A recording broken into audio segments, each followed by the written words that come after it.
আসসালামু আলাইকুম সম্মানিত বিনিয়োগকারী ভাই ও বন্ধুরা, গতকালকে একদিন বিরতি দিয়ে আজকে মার্কেট আপডেট আবার শুরু করেছি।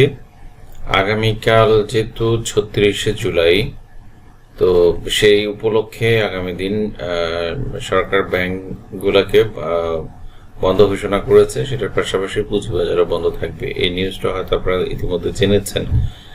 তো আমি সত্যিকার অর্থে ঢাকায় থাকার কারণে সারাদিন বাজারও ভালোভাবে দেখতে পারিনি।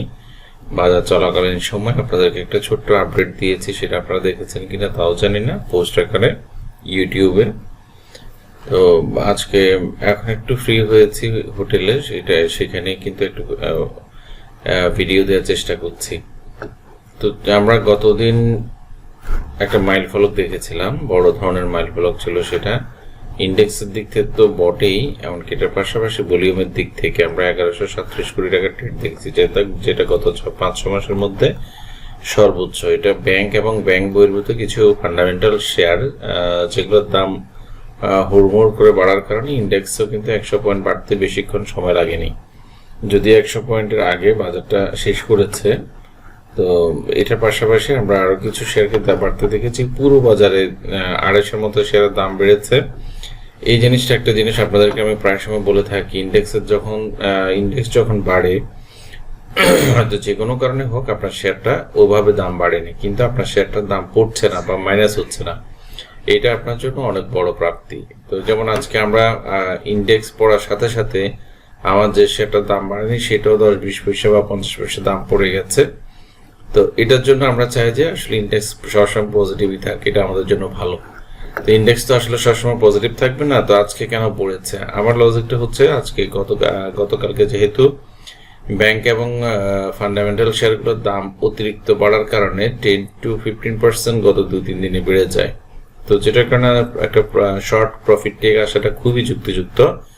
তো প্রফিট টেকিং এর কারণে আমরা ধরে নিলাম আজকে প্রাইস কমেছে। এটার পাশাপাশি আরো কিছু কারণ আছে, আমি সেটা ধীরে ধীরে ব্যাখ্যা করব। সেটা হচ্ছে, আমরা যদি ইন্ডেক্স মুভারে যাই, ইন্ডেক্স মুভারের ক্ষেত্রে আমরা আজকে দেখতে পেয়েছি ইন্ডেক্স শেয়ারগুলোতে যেমন ভ্যাট বিসি, বিকন ফার্মা, এটা ছাড়াও আরো অনেকগুলো শেয়ার যেমন জিপি আছে, স্কয়ার ফার্মা আছে, খান ব্রাদার্স, যেগুলো ইন্ডেক্স 30, আমরা ইন্ডেক্স মুভার হিসেবে যেগুলো কাউন্ট করে সেগুলো পজিটিভ আকারে দেখি। তো এই টাইপের শেয়ারগুলো যখন আমরা দেখতে পাই তখন দেখা যায় কি, ইন্ডেক্স মুভার না, আমি ইন্ডেক্স শেয়ারগুলো দেখতে পাচ্ছি। তো সেই শেয়ারগুলোতে অধিকাংশ শেয়ারের দাম বেশি পতন হয়েছে, এমনকি যেগুলা কম বেড়েছে সেগুলো আসলে পয়েন্টের দিক থেকে কাভার করতে পারেনি, যেটার কারণে এটা দাম পড়েছে। এটার পাশাপাশি যে আপনার শেয়ারটা ইন্ডেক্সে থাকুক বা না থাকুক, ইন্ডেক্স কাউন্টের মধ্যে সেটার দামও কিন্তু পড়েছে। তো এটার ক্ষেত্রে ইন্ডেক্স যখন দাম পড়ে যায় তখন দেখা যায় কি ওভারঅল অনেকগুলো শেয়ারেরই দাম পড়ে যায়। সেক্ষেত্রে আজকে মাত্র আমরা 122টা শেয়ারের দাম বাড়তে দেখেছি আর 260টা ডিক্লাইন, এটা অনেক বড় ফ্যাক্টর। অন্যান্য সময় 220টার মতো আমরা শেয়ার দাম বাড়তে দেখি, 50-60-70টার মতো শেয়ার হয়তো ডিক্লাইন থাকে। তো আজকেও ভলিউমের দিক থেকে বলবো 911 কোটি টাকা, যেটা গত দিনের চাইতে একেবারে 200 কোটি টাকার কাছাকাছি কমে গেছে। তো এখন আজকে যারা প্রফিট টেক করেছে তারা কি নতুন শেয়ারে ইনভেস্টমেন্টে যায়নি বা নতুন শেয়ার কিনে না কেনার কারণে এগুলো পড়েছে? তো কেউ না কেউ শেয়ার তো অবশ্যই কিনেছে, নাহলে শেয়ারের দাম বাড়লো বা শেয়ার বেচা কিনা হলো কিভাবে? তো এই ক্ষেত্রে আমরা একটা জিনিস চেক করবো ইন্ডেক্সের ক্ষেত্রে। ইন্ডেক্সের প্রথম যে পিরিয়ডটা ছিল সেটা পার হওয়ার পরে এখানে 3 দিনের দাম পড়েছে। সেই 3 দিন খুব ধীরে ধীরে প্রাইস গুলো পড়েছে। আর উত্থানের দিক থেকে দেখেন অনেক লম্বা একটা উত্থান হয়েছে। সেই উত্থানের পরেও একটা রেসিস্টেন্স আছে বা ছিল, যেটার কারণে সেখানে গতদিন টাচ না করলে আজকে কিছুটা টাচ করে তারপরে সেখান থেকে কিছুটা কারেকশন হয়েছে। এখন যদি ইন্ডেক্স কারেকশন হতে যায় সেক্ষেত্রে সম্ভাব্য কোথায় আসতে পারে? তো সেই সম্ভাবত হচ্ছে 5400 লেভেলে একটা সাপোর্ট আছে, যেটা 50 পয়েন্টস নিচে। এটা ছাড়াও যদি ওটা ভেঙে যায় তাহলে আর একটু নিচে আরেকটা সাপোর্ট আছে, সেটা হচ্ছে 5285। এখন আসলে কোথায় আসতে পারে বাজার এক্স্যাক্টলি তো আমরা একটা ছোট্ট হিসাব যদি এখানে দিয়ে থাকি, করতে পারি, তাহলে হয়তো আমরা বুঝতে পারবো যে হ্যাঁ ইন্ডেক্সটা কোথায় আসতে পারে। তো এই ক্ষেত্রে যারা ওয়েব অ্যানালিস্ট আছেন, ওয়েব অ্যানালিস্টরা জানেন মার্কেট থেকে কোথায় আসতেছে। এখানে যদি আমরা 1 ধরি, এখানে 2 ধরি, এখানে যদি 3 ধরি, এটা যদি 4 ধরি, এখানে যদি 5 ধরি, আমরা মনে করি যে আমাদের ওয়েব কাউন্টিং যারা করেন, ওয়েব ড্র করা শেষ, বা ওয়েবের 5টা ওয়েব শেষ হয়ে গেছে। তো 5টা ওয়েব শেষে তাহলে কি ঘটনা দাঁড়ায়?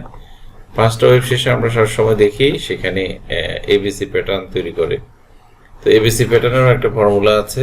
এবিসিটা শুরু হয় এখান থেকে, সেটা যদি এরকম হয়, বিটা একেবারে 5-এর মাথা পর্যন্ত হতে পারে, সিটা কিন্তু অনেক নিচে আসতে পারে, অনেক নিচে, অতটুকু নিচে না, এটার একটা কাউন্টেবল হিসাব আছে। এটা এক্স্যাক্টলি 5 থেকে এ পর্যন্ত যে ডিস্টেন্স আছে সেই জায়গাটার মানে সমান অথবা দ্বিগুণ হতে পারে। সেক্ষেত্রে আগে এই ঘটনাগুলো ঘটে কিনা সেটা আমরা দেখব, তারপরে আমরা এটার হিসাব করব। তো সম্ভাব্যতা এরকম একটা ঘটনা সামনে আসতে পারে, সেটা আসলেও সামান্য কারেকশন শেষে পড়বে। কারেকশনটা 4-এর কাছাকাছি বা 4-এর আগে পরেও হতে পারে, অথবা একটু উপরেও হতে পারে। এখন যদি আমরা ধরে নিই যে 5400-তে ঘটে, তাহলে সিটা কিন্তু এত লম্বা হবে না, সি হবে এখানে। তো হয়তো আমরা এরকমই চিন্তা করছি, এসব ঘটনায় ঘটার সম্ভাবনা আছে বাজারে। তো সেটা এখনো আমরা নির্ধারণ করতে পারবো না। একদিন কারেকশন হলে যে আমরা এখানে এবিসি কাউন্ট করে ফেলবো সেটা না, আমরা আগামী দিনও দেখবো যে মার্কেট বিয়ারিশ মুভমেন্টে যাচ্ছে কিনা। বিয়ারিশ মুভমেন্টে গেলে আমরা সাপোর্ট রেসিস্ট্যান্স গুলো হিসাব করে আমরা এবিসি কাউন্ট করব, অথবা ওয়েব কাউন্টিং এ যাব। এটার পাশাপাশি আপনাদের যে রিকোয়েস্টেড শেয়ার থাকে, সেই রিকোয়েস্টেড শেয়ারগুলো আসলে আজকের না, এগুলো গতকাল বা পরশু দিনের। তো গতকাল বা যেহেতু আগামী দিন বন্ধ, আর আমি যেহেতু একটা জার্নিতে আছি, তো যেটার কারণে অত মনোনিবেশটা অত বেশি নেই। আপনাদেরকে একটু সাপোর্ট দেওয়ার জন্য আজকে হোটেলেই বসে গেলাম। তো চেষ্টা করব এগুলো দেখে দেখে আপনাদেরকে অ্যানালাইসিসগুলো দেওয়ার। ধন্যবাদ, সবাই ভালো থাকবেন।